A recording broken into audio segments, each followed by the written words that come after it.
Well, welcome everyone. It's good to see you all, and welcome everybody who's joining us online. So glad you're with us, and a special hello to everybody in Middleville. Love you guys really. And Delton, just blessed to be a part of the family with you.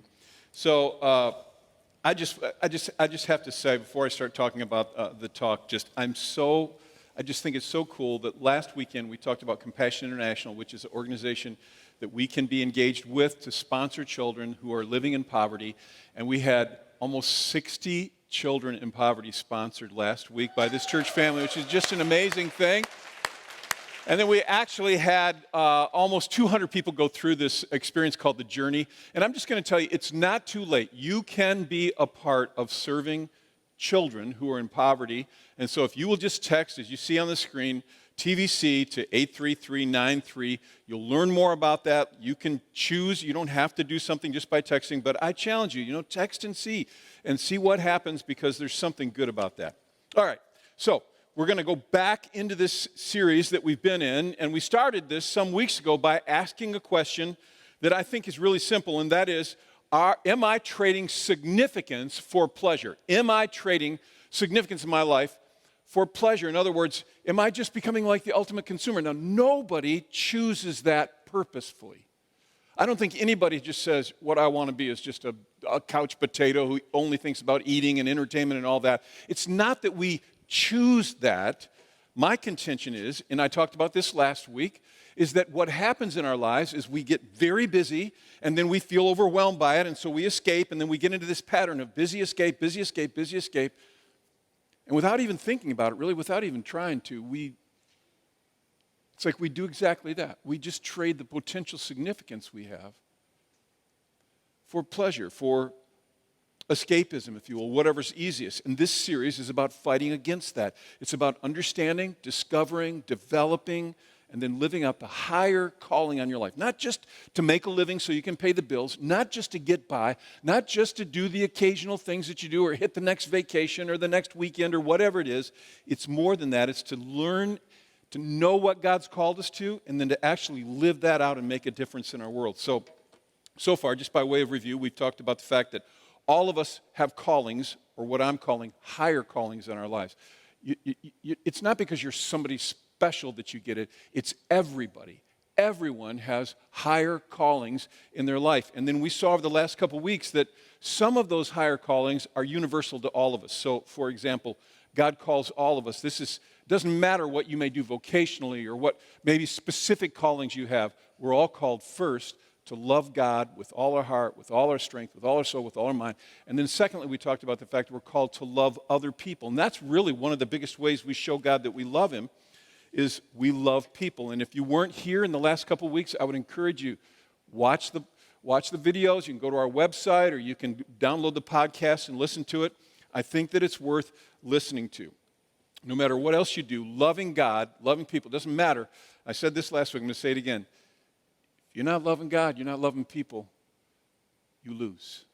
Bottom line. That sounds strong and hard, but that's just the reality. If you're not doing those, doesn't matter how much people think of you, doesn't matter how much money you make, but if you don't do those, this is what Jesus was very clear on.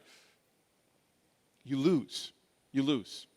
So now in this next part, what I want to do is I want to get more specific about exactly what are you called to do individually? What is unique to you?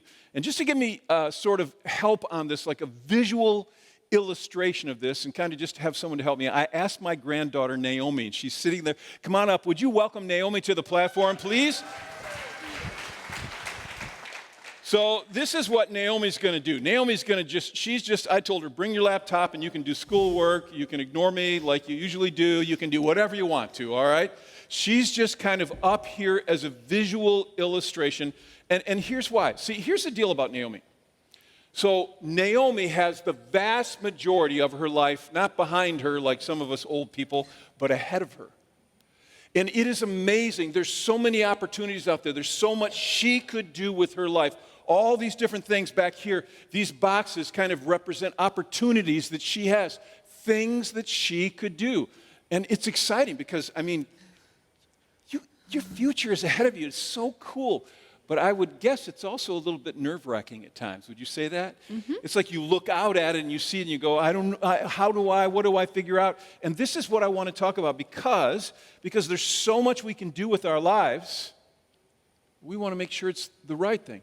And this is not just for people her age or Naomi. This is for all of us. So I'm going to speak to all the people with gray hair and all the people. I don't care if you're 85 or 90 or what you are.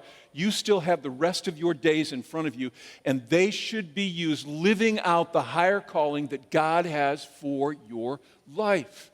And so you should be asking, what is my higher calling for this season? And I know somebody say, well, I think I've known in the past, but you don't know what you are now today. You need to think it through. What is God calling me to do in this season? But since we're up here, we're not going to focus on old people. We're going to focus on a young person here, all right? We're going to talk and think like we're kind of sitting in the shoes of Naomi. And this is where this gets kind of tricky. Because life is so full of options. So you got ABC and XYZ and all the things in between. These could be vocations, these could be hobbies, these could be all kinds of things. But she has all these things in front of her. I mean, many things. And well, let's just say they're vocations. Like, so you're 14. Mm-hmm. Have you been thinking already about what you would do for a living when you get older? A job? Mm-hmm. Like what? Well, when I go older, my two main things that I'm looking into are writing and teaching. So, like, you'd like to be an author? Yes. And get really rich? No. I mean, that's a nice... She's like, no. I mean, yeah. So, or a teacher, an author or a teacher, maybe both. Mm-hmm. And that's great because your mom's a teacher and that's kind of in your blood. So, okay, you got all these things in front of you, but these may represent not just vocations. They may represent, like, relationships, like a husband in your future. By the way, your dad says you can start thinking about that when you're 40 years old, all right? Or it may be hobbies. Or it may be different ways that she might serve people. But there's all these things in front of her, all these different options that are there. And let's just say these all represent, like different opportunities. There's so many things that she could do. See, here's why this is such a big deal. Because what Naomi knows, and we all know this intuitively, is that whatever it is that you're supposed to be doing in your future, when you choose something, by default, now she may dream of infinite things that she could do, but by default, when she makes a choice on one of these, she understands that this is a transaction. Meaning that though she may have infinite dreams, her ability to engage in them is limited. It's finite. And so if she says, for example, yes to this thing, then in effect what she's saying is these things maybe I'm not going to do, at least not at this time in my life, and maybe not ever, because when you give yourself to something, you give yourself fully to it, and you do that thing. So here's the deal. She's got some huge decisions in front of her. I mean, you really do when you think about it. You have huge decisions, and they make such a difference in whether your life means something and has significance and touches lives and impacts people, or whether you just kind of slide over into kind of becoming just another consumer. And here's what I think happens, and this is kind of what I want to talk about this week. I think sometimes we get so caught up looking at these things. So like, Naomi's going, I've got this opportunity. I could be an author. I could be a teacher. But, then there's this other cool thing here.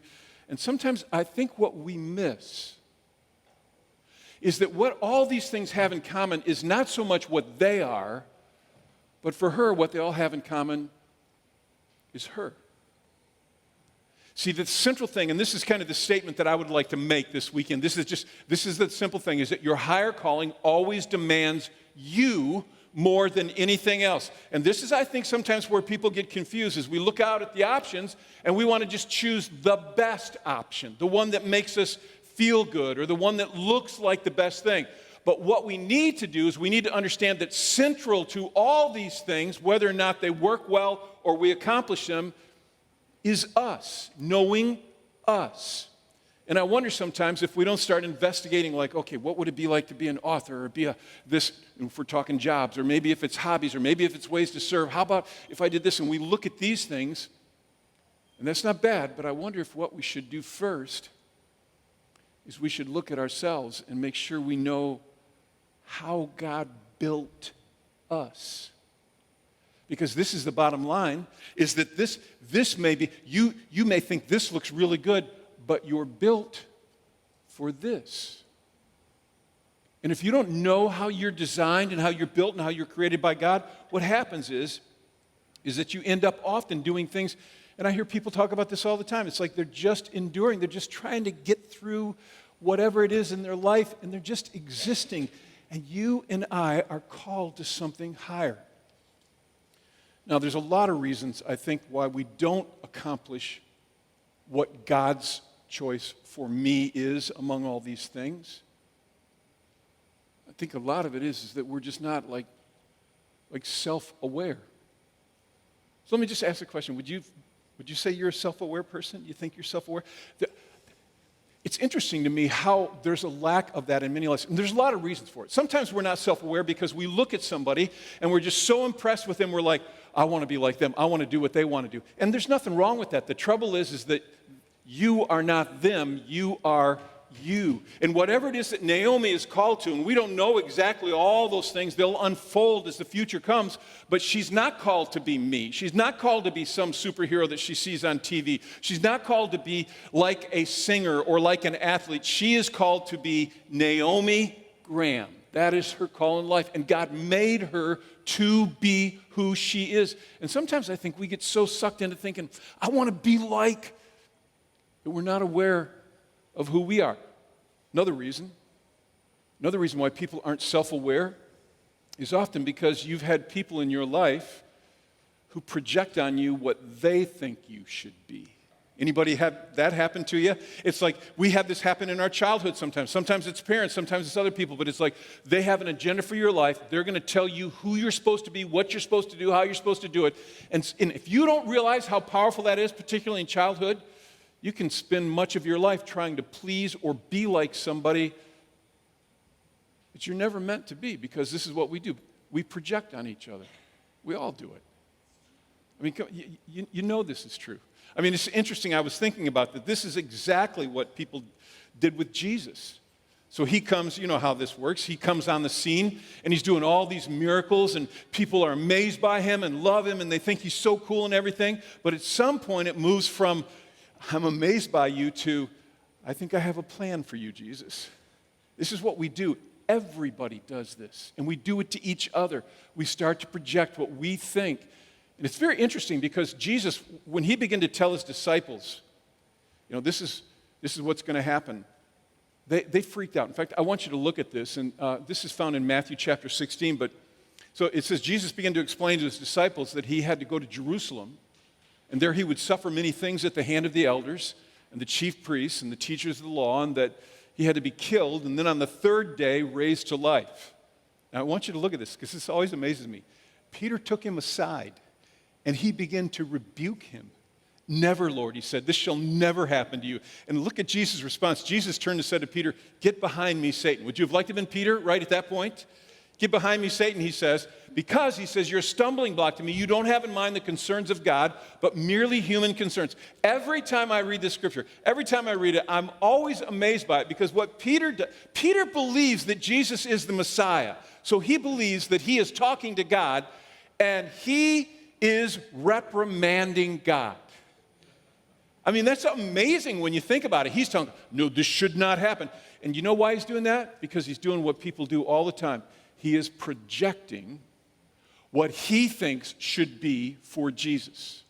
And people are going to do that for you, Naomi. They're going to do that for me, and they're going to do that for all of us. And at different times in our lives, it's going to be bigger than others.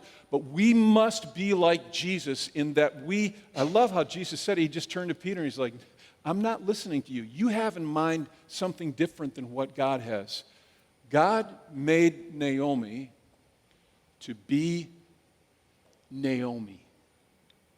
Not somebody else, not what her grandpa might project on her and say, what I think you should do is become a preacher, or you should become, she's like, oh no, I think you should become this thing or that thing, or you should be a stay-at-home mom, you know, full-time at that, or I can project all that, but she needs to be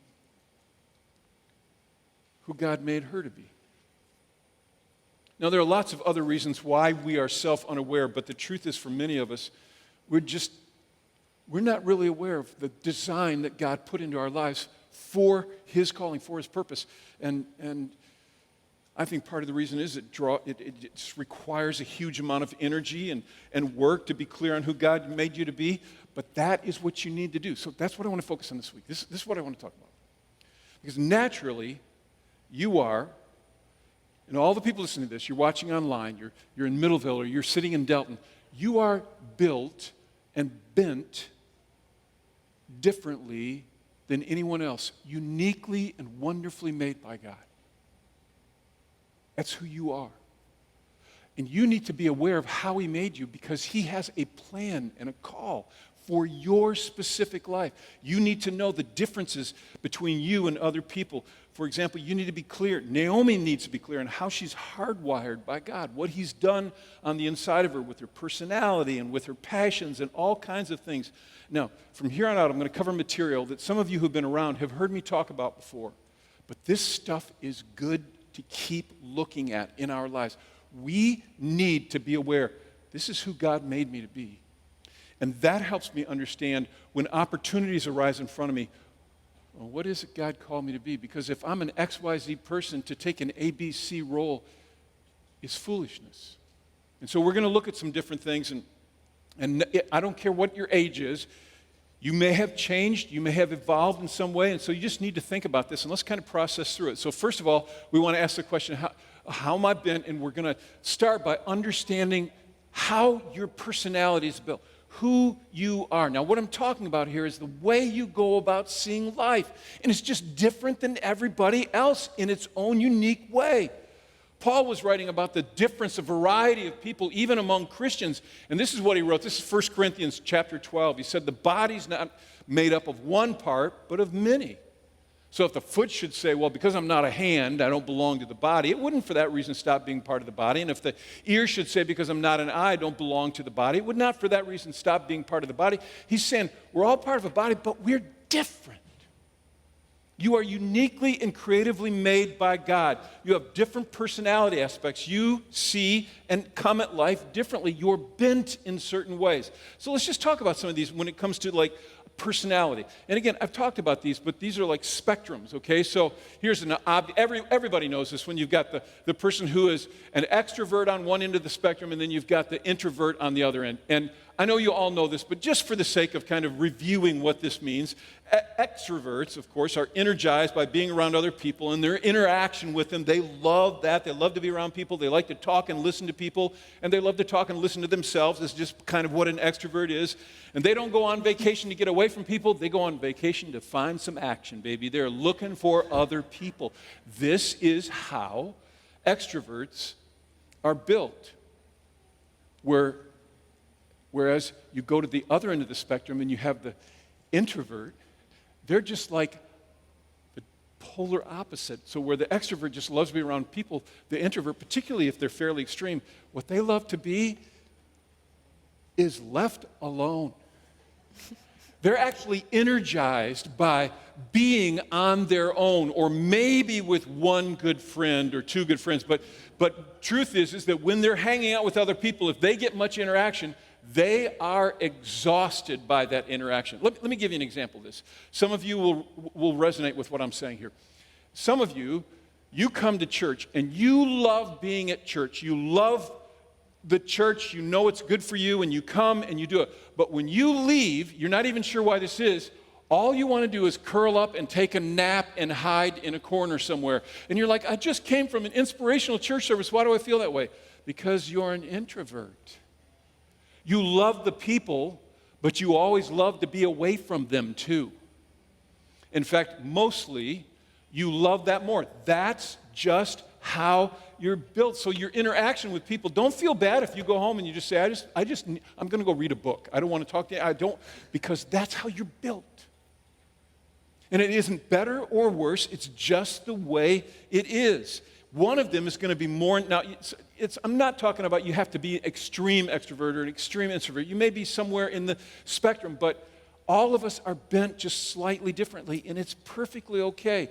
And it will help you to understand, okay, if this demands a high extroverted personality, whatever this is in, this kind of serving or whatever it is, when you know who you are, It helps you understand God built you specifically for certain things.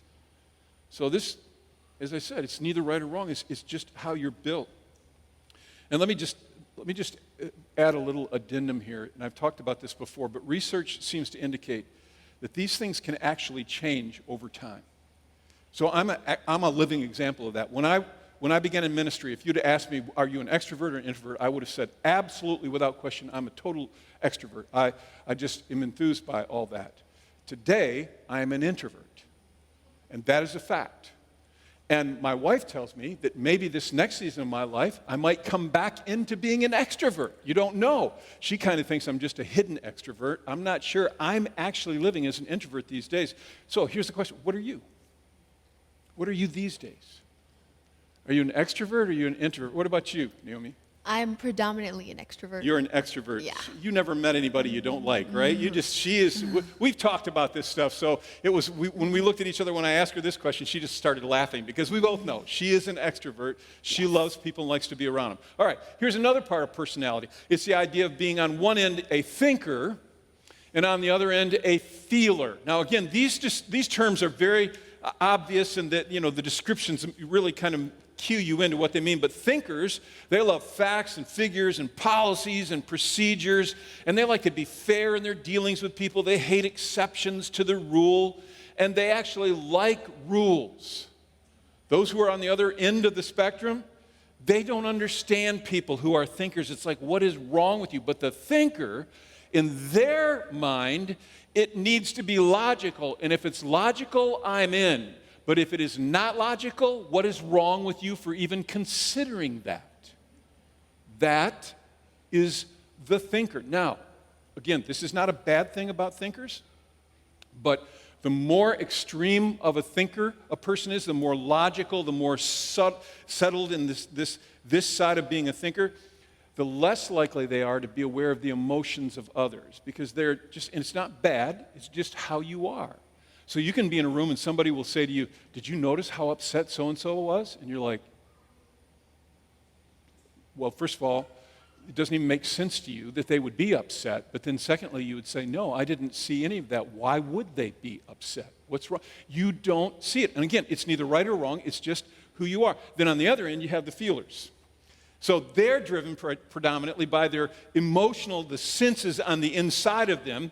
And those feelings, though they have a hard time sometimes explaining them, for the feeler, those are all important. They would call it their gut, but they go by their gut, baby. And if they feel it, it doesn't have to make sense. That's just where you need to go. That's what feelers are like.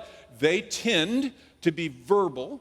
And they tend to be verbal processors, the studies show. So they will, where the thinker, if there's a problem, the thinker goes off with a calculator and spreadsheets and figures it out and comes to the logical conclusion. But the feeler, they don't want to think about it. They want to talk about it. And they talk about it to anybody and everybody. It's actually hilarious sometimes. I'll give you an illustration. I'm a feeler. This is just part of, and that has not changed in all the years that I know. That's the way I am. And so when I hit something, I'm going to process it. I don't want to go away and think about it. I want to talk about it. And I will talk to anybody and everybody. So my wife, I'm kind of over here. My wife is way over here. She's a thinker, needs to be thoughtful and logical and everything. So we'll be with people that we've never even met before. And I'll open up and start talking about some problem I have.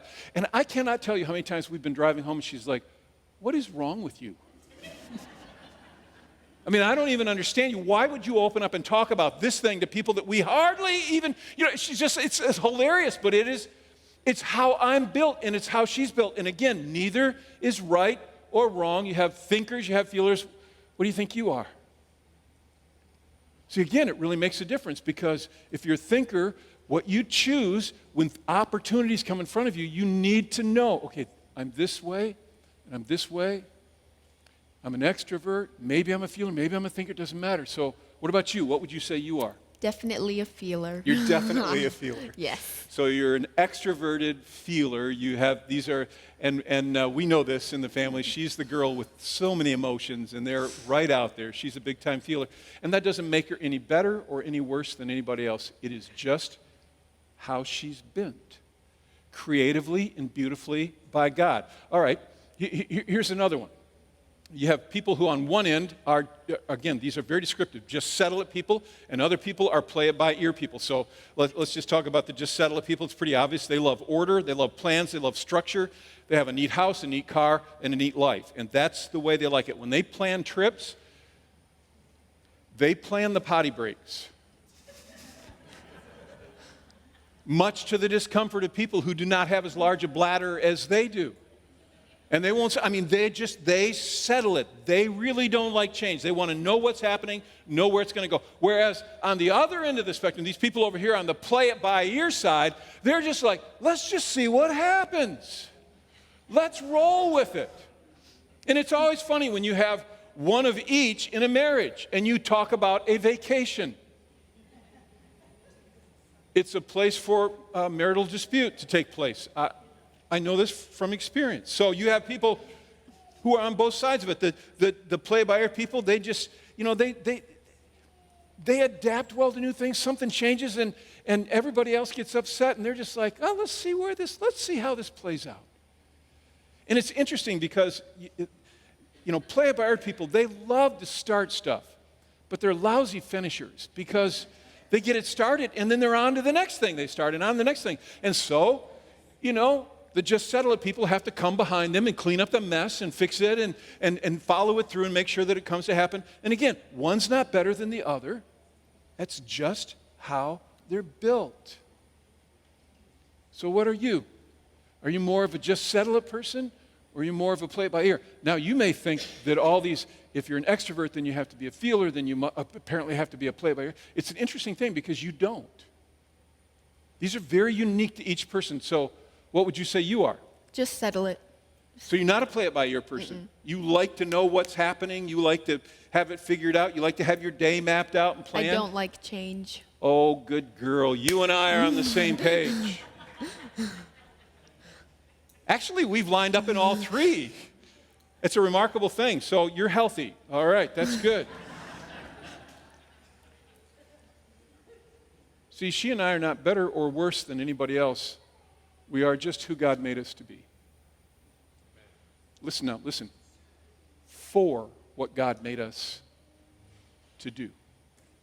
What I would contend, and I believe this with all my heart, is that God has designed you to win. And this is why it's important to know who you are. Because when you are self-unaware, you walk into settings and situations where you just make a mess of things because you're not self-aware that I'm going to walk in and choose this box and it's going to be a mess because it's not what I'm built for. God made you to win. This is what Scripture tells us, Romans 8:37, and all these things, we are more than conquerors through Him who loved us. He wants us to win.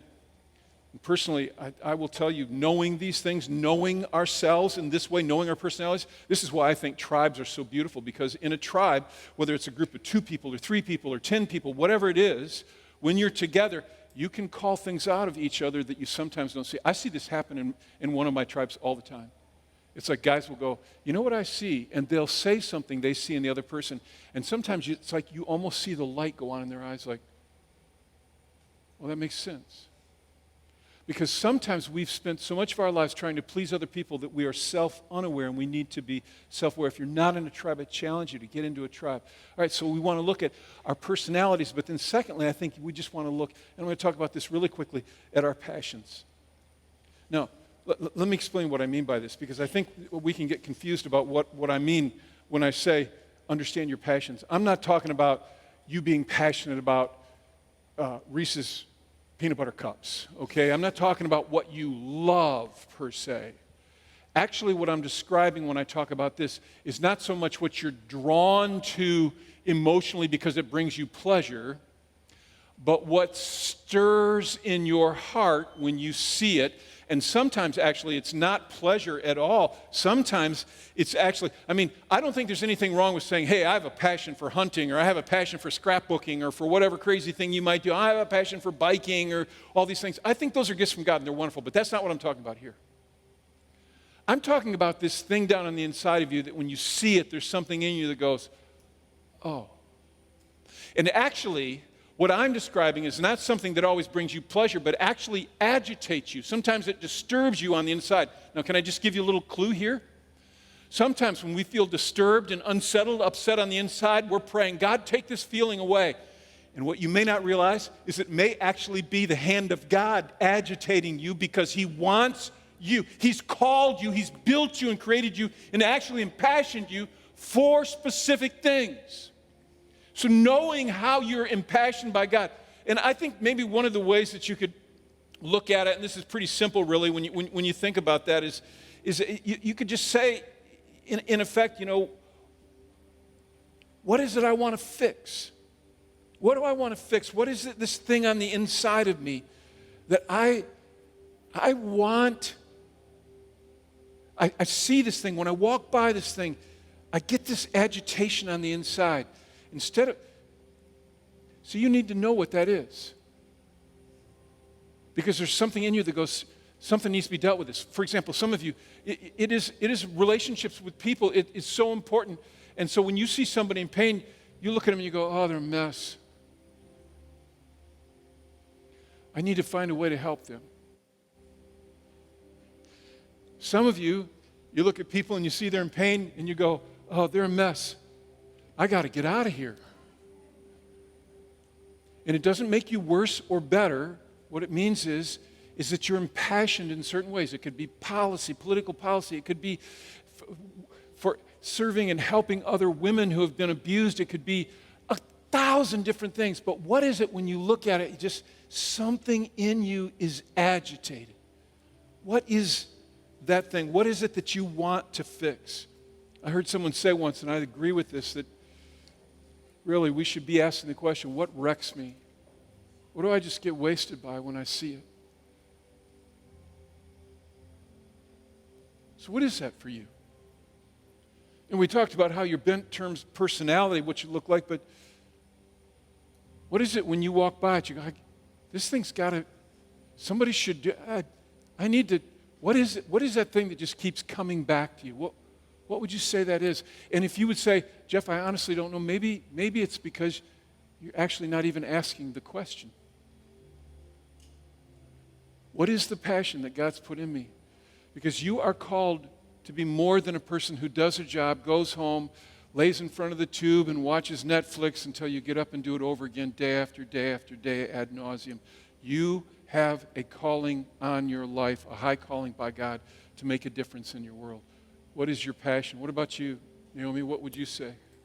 For my passions, I would say that something I'm very passionate about. Speak up, real loud. Something that I'm very passionate about is connecting with people on deeper levels and creating strong bonds with others and just, yeah. Why?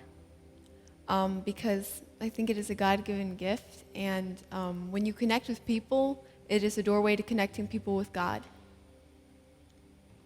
So you feel like your passion is connect with people so that you might be able to be a window so they could make a connection with God. Yes. I think that's pretty cool to know that at 14, don't you? I think that's a great thing.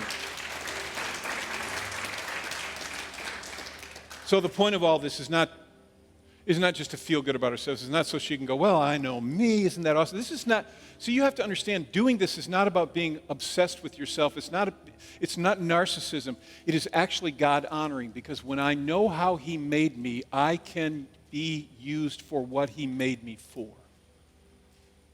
Be aware of that. Be aware of that. Because He made you beautifully and wonderfully. This is what the psalmist wrote. I love this. He said, I praise you because I'm fearfully and wonderfully made. Your works are wonderful. I know that full well. God built you in love, and He built you for a purpose. And so as opportunities arise in front of you, you have a higher calling. So this is my prayer. This is my prayer for my granddaughter, Naomi, that I love so much I can hardly stand it. This is my prayer for you, our church family, for everybody watching online. This is my prayer for me. That we would step up to the higher calling by being self-aware to know, this is how God made me. This is what I'm called to. That we would live that, and that we would not fall into a pattern of busy escape, and trade our significance for pleasure. See, my prayer is that when we stand before God, what we'll hear is not, like what Jeremiah spoke to some of God's people. This is pretty powerful. He said, while God's speaking, he says, while you were doing all these things, while you were busy watching Netflix or whatever it is, while you were playing video games, he says, I spoke to you again and again, but you did not what? You didn't listen. He says, I called you. I had a calling on your life. I called you, but you didn't answer. No, I don't want to hear that. What I hope to hear is, well done, good and faithful servant. I gave you gifts. I gave you personality. I gave you and made you wonderfully. And you lived that higher calling. May God help us to do that. Would you join me in prayer? And then we're going to spend some time together in worship. God, help us. Help us to live, to walk out our higher calling and bring glory to you. In Jesus' name. Amen. Amen.